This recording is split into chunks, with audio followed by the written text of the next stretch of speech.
شوہر کی اطاعت کن چیزوں میں ضروری ہے؟ میں نے ایک حدیث سنی ہے کہ رسول اللہ صلی اللہ علیہ وسلم نے فرمایا، اگر شوہر بیوی کو حکم دے کہ یہ پہاڑ ہلاؤ تو اسے چاہیے کہ جا کر پہاڑ کو دھکا لگائے، یعنی اس حد تک شوہر کی فرما برداری کا حکم دیا گیا ہے۔ میرا یہ سوال ہے کہ اسلام میں جو چیزیں حرام قرار دی گئی ہیں، اگر اس میں شوہر عورت کو حکم دے اور عورت اس کا حکم نہ مانے، اسی طرح اسلام نے کوئی چیز جائز قرار دی ہے جیسے کھانا پینا یا سونا یا جاگنا یا رشتہ داروں سے ملنا، اگر شوہر ان چیزوں میں سے کسی کے بارے میں حکم دے کہ آپ والدین کے پاس نہ جاؤ یا میری مرضی سے سو اور جاگو بغیر کسی وجہ کے، تو ان چیزوں کے بارے میں کیا حکم ہے؟ یہ جو آپ نے حدیث بیان کی ہے نا کہ پہاڑ کو حکم دے کے ہلاؤ، تو میرے علم میں ایسی کوئی روایت نہیں ہے، کوئی ایسی حدیث نہیں ہے۔ باقی یہ کہ شوہر بیوی پر لازم ہے کہ شوہر کی اطاعت کرے۔ اطاعت ناجائز باتوں میں نہیں ہوگی، پہلے تو یہ سمجھ لیں۔ شوہر کہتا ہے پردہ نہیں کرو تو پھر بیوی پر لازم نہیں ہے کہ وہ پردہ نہ کرے، بلکہ اس پر لازم ہے کہ وہ پردہ کرے۔ باقی جائز چیزوں میں شوہر کی اطاعت، ان جائز چیزوں میں جن میں اگر اطاعت نہ کی جائے تو شوہر کے جو بنیادی حقوق ہیں ان حقوق میں کمی واقع ہو رہی ہو، تو پھر شوہر کی اطاعت ان چیزوں میں واجب ہوگی۔ خامخواہی کی شوہر اگر کوئی بات کا حکم دیتا ہے جس کا نہ سر نہ پاؤں بلا وجہ، تو پھر اس میں عورت پر شوہر کی اطاعت واجب نہیں ہے۔ اس کی مثال ایسے ہے جیسے حدیث میں آتا ہے کہ عورت نفلی روزہ رکھے شوہر کی مرضی سے۔ وجہ کیا ہے؟ بھائی ہو سکتا ہے شوہر دن میں زوجہ کے قریب جانا چاہتا ہو، شوہر کی خواہش ہو کہ میں زوجہ سے بستری کروں گا، لیکن روزے کی وجہ سے وہ نہ کر پائے، تو شوہر کا اس میں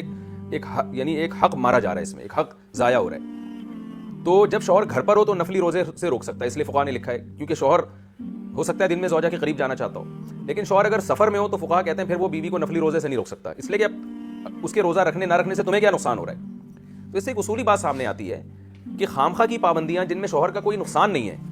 تو بیوی پر لازم نہیں ہے ان پابندیوں کو فالو کرے۔ وہ پابندیاں کہ جن کو فالو نہ کرنے سے شوہر کا نقصان ہو رہا ہے، کوئی حق مارا جا رہا ہے اس کا، پھر ان پابندیوں پر وہ لازم ہے کہ مثال کے طور پر عورت نفلی روزے رکھ رہی ہے اتنی زیادہ کہ وہ کمزور ہو رہی ہے، بچے نہیں پال پا رہی صحیح طرح سے، اس میں شوہر کا نقصان ہے، بھائی اس کے بچے ہیں، آپ اس کی کیئر نہیں کر رہی ہو، تو پھر یہاں عورت پر نفلی روزہ اس بیس پر بھی چھوڑنا لازم ہوگا شوہر کے کہنے پر۔ وہ دیکھ رہا ہے بھائی کمزور ہو رہی ہے اور پھر دوائیں تو میں نہیں کھلانی ہے اس کو،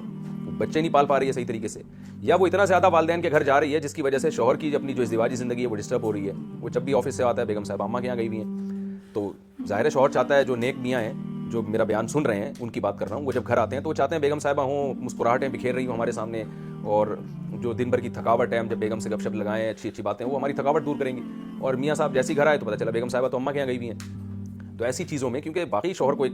تکلیف کا سبب ہے یہ چیز، تو شوہر پابندی لگا سکتا ہے کہ آپ اماں کے گھر نہیں جاؤ گی، لیکن اتنی پابندی کہ جو قطع رحمی میں آ رہی ہو وہ جائز نہیں ہے۔ کیا مطلب کبھی بھی نہ جانے دے؟ یہ غلط ہے۔ تو اس کی فقہا پھر مدت بیان کرتے ہیں کہ کم سے کم یعنی ہفتے میں ایک مرتبہ یا مہینے میں ایک مرتبہ، وہ ہر جگہ کا عرف کے لحاظ سے اس کی مقدار مختلف ہے کہ عورت پھر اپنے ماں باپ کے گھر جا سکتی ہے، اگر شوہر روکے گا بھی تو عورت پر اس کی اطاعت لازم نہیں ہے، کیونکہ ماں باپ سے ملنا بھی عورت کے لیے ضروری ہے، لیکن اس کی ایک حد ہے۔ تو یہ جو اصول اور ضابطے کی باتیں میں آپ کے سامنے پیش کر رہا ہوں نا، اصولی بات یہ ہے کہ گھر ان قوانین سے چلتا نہیں ہے، ان میاں بیوی کا جو رشتہ ہے نا وہ ان اصول اور ضابطوں سے نہیں چلتا، وہ آپس کی انڈرسٹینڈنگ سے چلتا ہے۔ تو جہاں اختلافات ہوں گے وہاں تو قانون کو حکم بنایا جائے گا،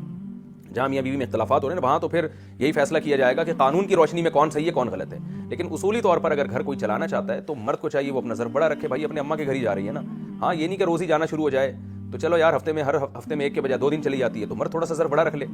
اور عورت بھی تھوڑا سا اپنے میاں کا خیال کر لے کہ بھائی اس کو بار بار جانا پسند نہیں ہے، تو میرا کتنا اچھا میاں اللہ نے مجھے دے دیا جو ہر وقت چاہتا ہے کہ میں اس کے پاس بیٹھی رہوں۔ ایسے میاں تو مارکیٹ میں آج کل میں کہتا ہوں کہ ریٹیل پہ بھی نہیں مل رہے، ہول سیل تو دور کی بات ہے۔ تو وہ یہ سوچ کے کہہ لے کہ بھائی ٹھیک ہے یہ اطاعت مجھ پر لازم نہیں ہے لیکن میں کر لوں تو ثواب بھی ملے گا۔ تو اس طرح سے اگر وہ کریں گے نا کہ مرد اپنا حق چھوڑے اور عورت شوہر کی جو اطاعت لازم بھی نہیں ہے وہ بھی کرے، تو پھر محبت سے گھر چلتا ہے۔ اور اگر حقوق کی کھینچا تانی لگی رہتی ہے تو عام طور پر پھر گھر چلتا ولتا نہیں ہے۔ یہ حقوق جو فقہا نے بیان کیے ہیں نا، یہ جب اختلاف ہو، لڑائی ہو، اس وقت کے لیے بیان کیے ہیں۔ تو جب زوجین اور میاں بیوی کا جھگڑا ہو نا اور یہ فیصلہ کرنا ہو کہ ان میں کون صحیح ہے اور کون غلط ہے، اس وقت قانون کا استعمال کیا جاتا ہے، یعنی شریعت کے قانون کو دیکھا جاتا ہے کہ قانونی لحاظ سے کس کا حق ہے۔ لیکن نارملی ان چیزوں کو زیادہ فوکس نہیں کرنا چاہیے۔ نارملی زندگی کوشش یہ کرنی چاہیے کہ مرد جتنا اپنے حقوق چھوڑ سکتا ہے وہ چھوڑے، اور عورت جتنا بڑھ چڑھ کر خدمت کر سکتی ہے وہ کرے۔